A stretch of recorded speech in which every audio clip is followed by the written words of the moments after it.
Okay, so I did a video where I talked about making the benches and how the angle through the bench is actually just straight up and down. It's a 90-degree cut. And so all the angling happens with this tenon, and I left it pretty large.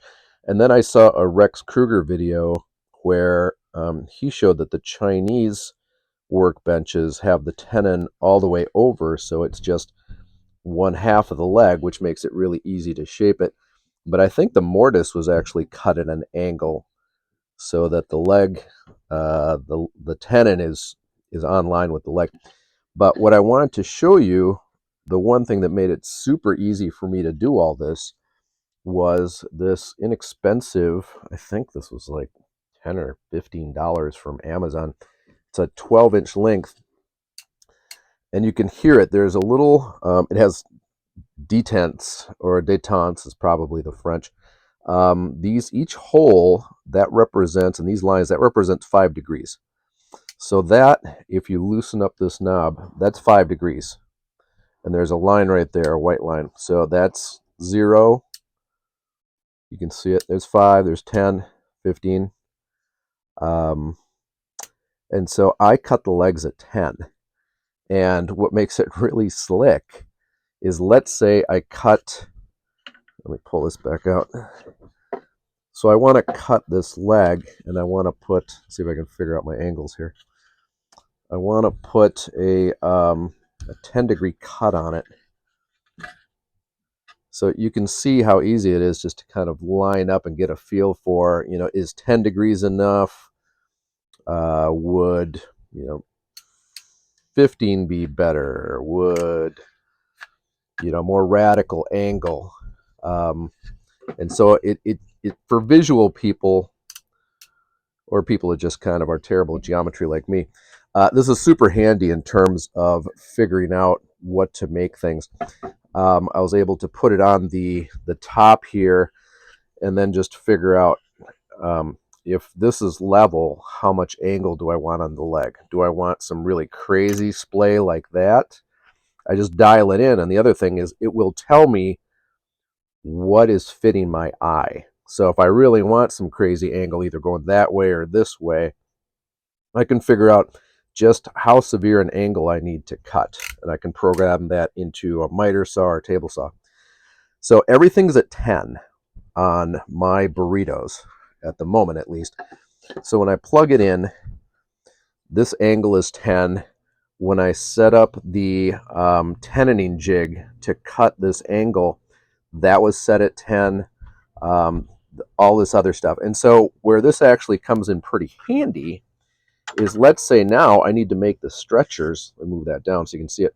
I need to make the stretchers. And so what I do is I make my line over here, and then I draw it across, and then I know exactly where to make my cuts. If I need to go the other way for some reason, the markings are on both sides.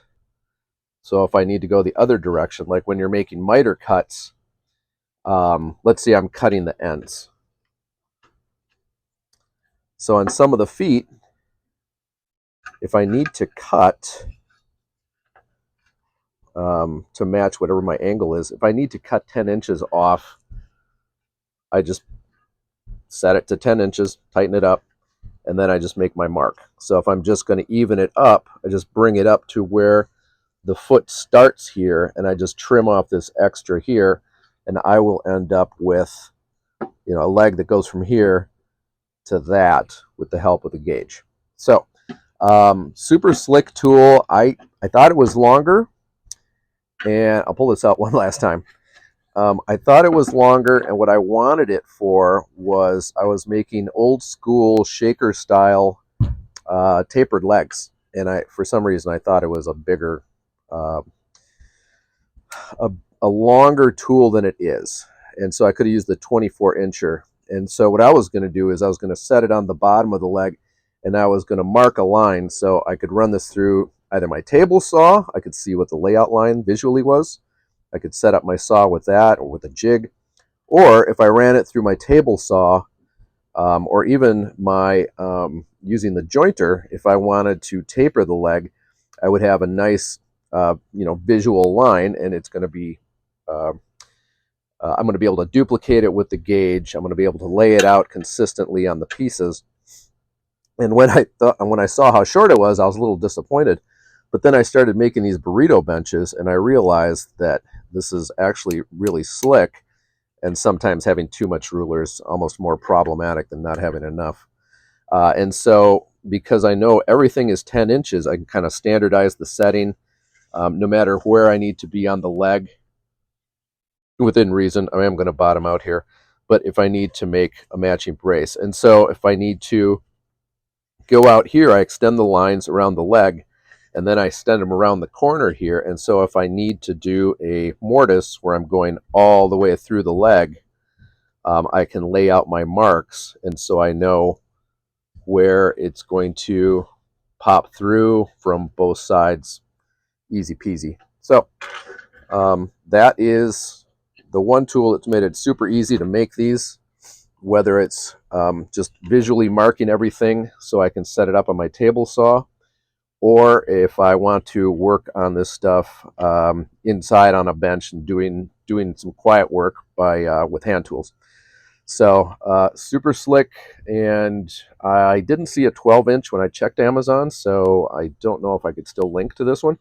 But there's a 15-inch, and it looks identical, and they're not that expensive. You can get one from Woodpeckers that's going to be, I don't know, there's a 24-incher. Woodcraft sells it. It's like $230, which I'm sure it's really nice, but I don't have that kind of money for making kind of weird angles from time to time. But if you have use of this, it's super slick, super easy to visualize what this stuff needs. Great for layouts. Or if you're a beginning woodworker, I highly recommend this tool for helping you see how to put together projects that look like this, and how to, like I said, do the cross bracing and figuring out how to set it up so you can work on practicing your layouts and setting up where to put your cut lines, and where's your waist going to be, and where to chop and where to not chop, and where to drill and where not to drill. So hope this helped. Please like and subscribe if this is helpful or useful to you. There's going to be a lot more videos, and I'm going to be trying to help people out through the entire coming new year, January 2nd. And it's time to get out there, get into the shops, or start working wherever you can. Start making nice things happen by hand.